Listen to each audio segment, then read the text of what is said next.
ইসলামী শরীয়তে কোরবানি একটি গুরুত্বপূর্ণ ইবাদত। পবিত্র জিলহজ মাসের 10 তারিখ ফজর থেকে 12 তারিখ সূর্যাস্ত পর্যন্ত সময়ের মধ্যে কোনো সামর্থ্যবান ব্যক্তির ওপর পশু কোরবানি করা ওয়াজিব।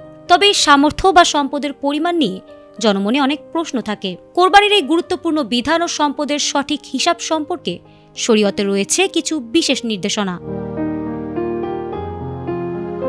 কোরবানি ওয়াজিব হওয়ার জন্য একজন মুসলিমকে অবশ্যই নেসাব পরিমাণ সম্পদের মালিক হতে হবে। শরীয়তি বিধান মতে কারো কাছে যদি 7.5 ভরি স্বর্ণ অথবা 52.5 ভরি রূপা থাকে তবে তিনি কোরবানি করার উপযুক্ত বলে গণ্য হন। তবে বর্তমান সময়ের প্রেক্ষাপটে স্বর্ণ ও রূপার দামের মধ্যে বড় ব্যবধান থাকায় ফুকাহায়ে কেরাম রূপার নেসাবকেই মানদণ্ড হিসেবে ধরার পরামর্শ দেন। অর্থাৎ কারো কাছে যদি 52.5 ভরি রূপার বাজার মূল্যের সমপরিমাণ নগদ টাকা, ব্যবসায়িক পণ্য বা জীবন ধারণের প্রয়োজনের অতিরিক্ত সম্পদ থাকে তবে তার উপর কোরবানি করা বাধ্যতামূলক বা ওয়াজিব। এখানে গুরুত্বপূর্ণ একটি বিষয় হলো সম্পদের হিসাব। নেসাব গণনার সময় মানুষের নিত্য প্রয়োজনীয় জিনিস যেমন বসবাসের ঘর, পরিধেয় বস্ত্র, দৈনন্দিন ব্যবহারের আসবাবপত্র এবং পেশাগত যন্ত্রপাতি হিসাবের বাইরে থাকবে।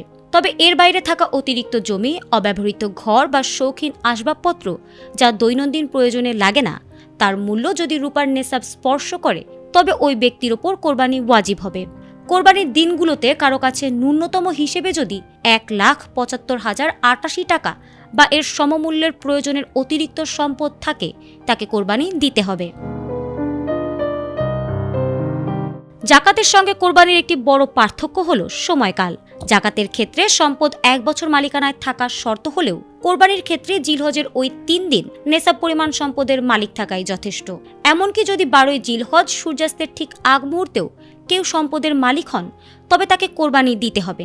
তবে যদি কেউ ঋণগ্রস্ত থাকেন এবং ঋণ পরিশোধের পর তার কাছে নেসাব পরিমাণ অর্থ না থাকে তবে তার ওপর কোরবানি ওয়াজিব হবে না। এছাড়া পরিবারের প্রতিটি সামর্থ্যবান সদস্যদের জন্য আলাদাভাবে কোরবানি দেওয়া আবশ্যক।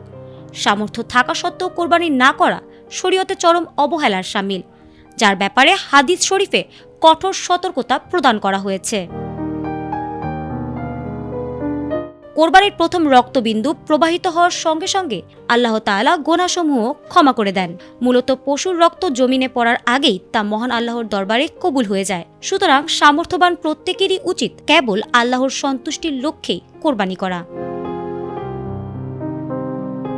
ফারহানা হক, এটিএন বাংলা।